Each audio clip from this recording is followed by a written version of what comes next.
Super Bowl XV. Super Bowl 15 was an American football game between the American Football Conference champion Oakland Raiders and the National Football Conference champion Philadelphia Eagles to decide the National Football League champion for the 1980 season. The Raiders defeated the Eagles by the score of 27-10, becoming the first wild-card playoff team to win a Super Bowl. The game was played at the Louisiana Superdome in New Orleans, Louisiana, on January 25, 1981, 5 days after the Iran hostage crisis ended. The game was thus held under patriotic fervor, as the pregame ceremonies honored the end of the crisis. The Raiders were making their third Super Bowl appearance after posting an 11-5 regular season record, but losing a tiebreaker to the AFC West Division winner San Diego Chargers. Oakland then advanced to the Super Bowl with playoff victories over the Houston Oilers, Cleveland Browns, and San Diego. The Eagles were making their first Super Bowl appearance after posting a 12-4 regular season record and postseason victories over the Minnesota Vikings and the Dallas Cowboys. Aided by 2 touchdown passes from quarterback Jim Plunkett, the Raiders jumped out to a 14-0 lead in the first quarter of Super Bowl 15, which the Eagles never recovered from. Oakland linebacker Rod Martin also intercepted Philadelphia quarterback Ron Jaworski 3 times for a Super Bowl record. Plunkett was named the Super Bowl MVP after completing 13 of 21 passes for 261 yards and 3 touchdowns, while also rushing for 9 yards. Plunkett was also the second Heisman Trophy winner to be named Super Bowl MVP after Roger Staubach in Super Bowl VI. Background: Plunkett's revival with the Raiders. Super Bowl 15 was the climax of Plunkett's revival as an NFL starting quarterback. The 1970 Heisman Trophy winner was drafted by the New England Patriots and was later named the 1971 NFL Rookie of the Year. But Plunkett suffered through 5 losing seasons with the Patriots and 2 uneven seasons with the San Francisco 49ers before being released as a free agent before the 1978 season. Plunkett was signed by Oakland to be their backup quarterback, and thus he did not see much playing time, throwing no passes in 1978 and just 15 passes in 1979. But after the Raiders started the 1980 season with a 2-3 record, starter Dan Pastorini broke his leg and suddenly Plunkett was thrust into the starting role.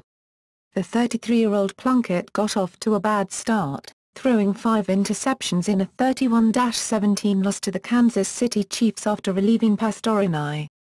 However, he recovered and led the Raiders to victory in 9 of their last 11 games in the season, qualifying for the playoffs as a wild-card team. Plunkett made 165 out of 320 pass completions for 2,299 yards, 18 touchdown passes, and was intercepted 15 times. He also contributed 141 rushing yards and 2 touchdowns on the ground. The Raiders' main offensive deep threat was wide receiver Cliff Branch, 44 receptions, 858 yards, 7 touchdowns, while wide receiver Bob Chandler contributed 49 receptions for 786 yards and 10 touchdowns. Running back Mark Van Egan was the team's top rusher with 838 yards and 5 touchdowns, while also catching 29 passes for 259 yards. Halfback Kenny King rushed for 761 yards and catching 22 passes for 145 yards. The Raiders also had an outstanding offensive line led by 2 future Hall of Famers, tackle Art Shell and guard Gene Upshaw. Upshaw became the first player to play in 3 Super Bowls with the same team in 3 different decades. He also played in Super Bowls II, 1967, and 11, 1976. Oakland's defense, anchored by defensive end John Matuszak, was punishing. Defensive back Lester Hayes led the league in interceptions, 13, and interception return yards, 273, and was the league's Defensive Player of the Year. The Raiders also had a trio of great linebackers, future Hall of Famer Ted Hendricks, Pro Bowler Rod Martin, 3 interceptions, and standout rookie Matt Millen. The Raiders were led by head coach Tom Flores, the first minority coach to win a Super Bowl. Philadelphia Eagles. Under head coach Dick Vermeil, Philadelphia advanced to their first ever Super Bowl in team history, and had not played in a league championship game since their 1960 NFL championship. The Eagles were led by quarterback Ron Jaworski, who completed 257 out of 451 passes for 3,529 yards during the regular season, including 27 touchdowns and only 12 interceptions. Another key player on the Eagles' offense was halfback Wilbert Montgomery, who was widely considered one of the top running backs in the NFL and had rushed for over 1,200 rushing yards in the last two seasons. Injuries during the 1980 regular season had limited him to just 778 yards, but he proved he was fully recovered in the postseason by rushing for 194 yards in the NFC title game. Montgomery was also a superb receiver out of the backfield, recording 50 receptions for 407 yards. The other main deep threats on offense, wide receivers Harold Carmichael and Charlie Smith, along with tight end Keith Creeple, combined for 125 receptions, 2,090 yards, and 16 touchdowns. The Eagles' defense led the league in the fewest points allowed during the regular season, 222. Nose tackle Charlie Johnson anchored the line, and even managed to record 3 interceptions. Defensive end Claude Humphrey led the team in sacks with 14.5. Linebackers Jerry Robinson and Bill Bergey excelled at both stopping the run and pass coverage. Philadelphia also had a fine secondary, led by veteran defensive backs Herman Edwards, 3 interceptions, and Bernard Wilson, 6 interceptions, along with rookie Roynell Young, 4 interception. The Eagles' defense was a major factor in their hard-fought 10-7 victory over the Raiders in the regular season. They sacked Plunkett 8 times. Playoffs. The Eagles advanced through the playoffs, defeating the Minnesota Vikings, 31-16, and the Dallas Cowboys, 20-7. Meanwhile, Plunkett and the Raiders defeated the Houston Oilers, 27-7, the Cleveland Browns 14-12 on a play known as Red Right 88, and the San Diego Chargers, 34-27. In doing so, Oakland became the third wild-card team to advance to the Super Bowl, and the first wild-card team to win 3 postseason rounds since the NFL expanded to a 10-team playoff format in 1978. Super Bowl pregame news and notes. In the days before the game, most sports writers were speculating over whether, if the Raiders won, NFL Commissioner Pete Rozelle would present the Vince Lombardi Trophy to the team's owner Al Davis. Prior to the season, the league declined to approve the Raiders' proposal to move from Oakland, California to Los Angeles. In reaction, the team sued the NFL for violating antitrust laws. The conflict caused much friction between Rozelle and Davis. The Raiders would eventually win the lawsuit, allowing the team to move to Los Angeles before the 1982 season. Oakland became the first team to avenge a regular season loss in the Super Bowl. The Eagles defeated the Raiders 10-7 on November 23 at Veterans Stadium. This game marked the first Super Bowl where both teams used the 3-4 defensive formation as their base defense. The Raiders were the first team to use the 3-4 in the Super Bowl in Super Bowl XI against the Minnesota Vikings, although the Miami Dolphins used a version of the 3-4, 53 defense in Super Bowl VI, Super Bowl VII and Super Bowl VIII. The 3-4 would be used by at least one team in every Super Bowl between Super Bowl XV and Game XXVIII. Television and entertainment. The game was broadcast in the United States by NBC with Dick Enberg handling the play-by-play duties, Enberg's first Super Bowl in that role. And color commentators Merlin Olsen, John Brody, and Len Dawson, who wasn't in the broadcast booth with Enberg and Olsen. Bryant Gumbel and Mike Adamle of NFL 80 anchored the pregame, halftime and postgame coverage.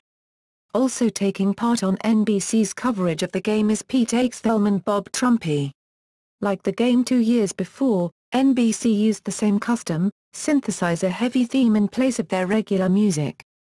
This game would also be the first Super Bowl to air with closed captioning for the deaf and hard of hearing. The pregame festivities honored the end of the Iran hostage crisis, which was announced 5 days before the game, which featured a performance by the Southern University Band. A large yellow bow 80 foot, 24 meters, long and 30 feet, 9.1 meters, wide was attached to the outside of the Superdome, while miniature bows were given to fans. Singer, actress, and dancer Helen O'Connell later sang the national anthem. The coin toss ceremony featured Marie Lombardi, the widow of Pro Football Hall of Fame Green Bay Packers head coach Vince Lombardi.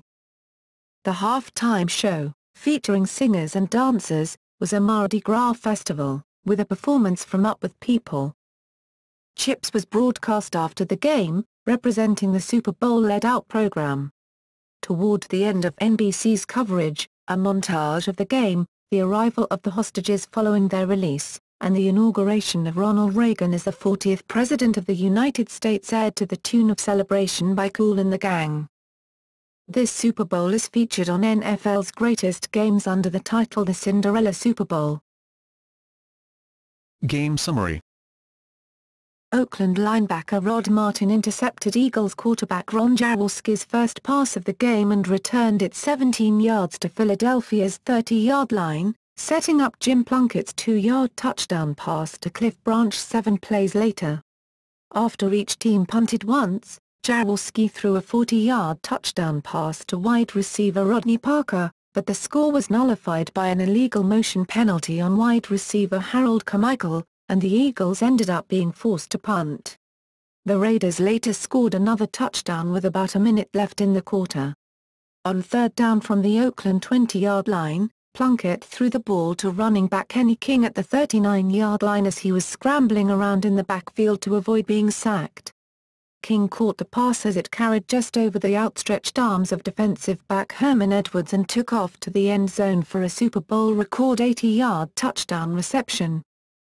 The Eagles managed to respond on their next drive, with Jaworski completing passes to tight end John Spagnuolo and Wilbert Montgomery for gains of 22 and 25 yards on a 61-yard drive that ended with a 30-yard field goal by Tony Franklin, making the score 14-3 just under 5 minutes into the second quarter.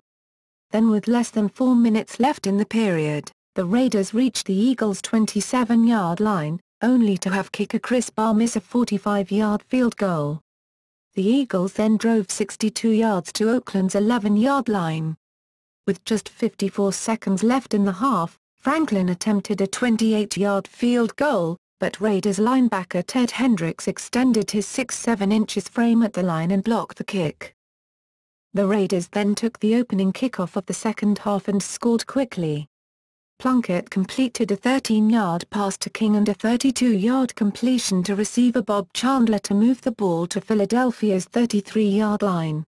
Then after a 4-yard run by running back Mark Van Egan, Plunkett threw a 29-yard touchdown pass to Branch, increasing Oakland's lead to 21-3.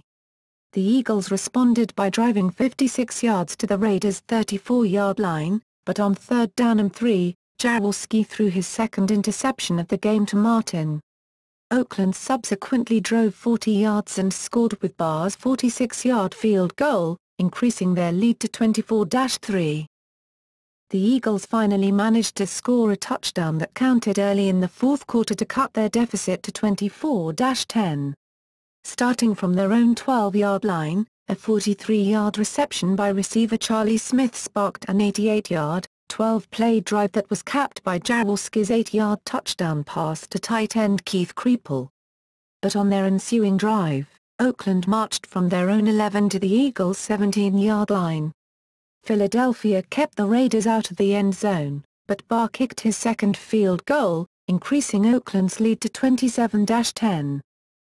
Oakland's defense then dominated the rest of the game, forcing 2 turnovers on Philadelphia's last 2 possessions of the game to prevent any chance of a comeback.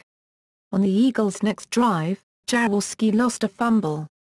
Later, Martin recorded a Super Bowl record 3rd interception, and the Raiders ran out the clock to win the game. Jaworski finished the game with more completions, 18, and yards, 291, than Plunkett, but completed just 18 of 38 attempts and was intercepted 3 times. Van Egan was the top rusher of the game with 75 yards.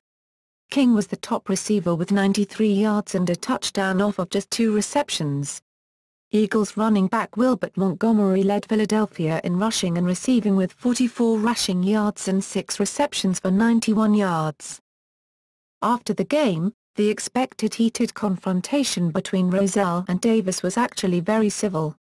As Rozelle presented the Lombardi Trophy to Davis, he praised Plunkett, head coach Tom Flores, the players, and the entire Raiders organization for being the first wild-card team to win the Super Bowl. Davis thanked Rozelle, then proceeded to also praise the team. The Eagles' loss, however, came hours after former head coach Joe Kyrick had died. Box score. Date: January 25, 1981. Game time: 5:16 p.m. CST. Game weather: played indoors, domed stadium. Final statistics. Source: NFL.com Super Bowl 15. Individual leaders.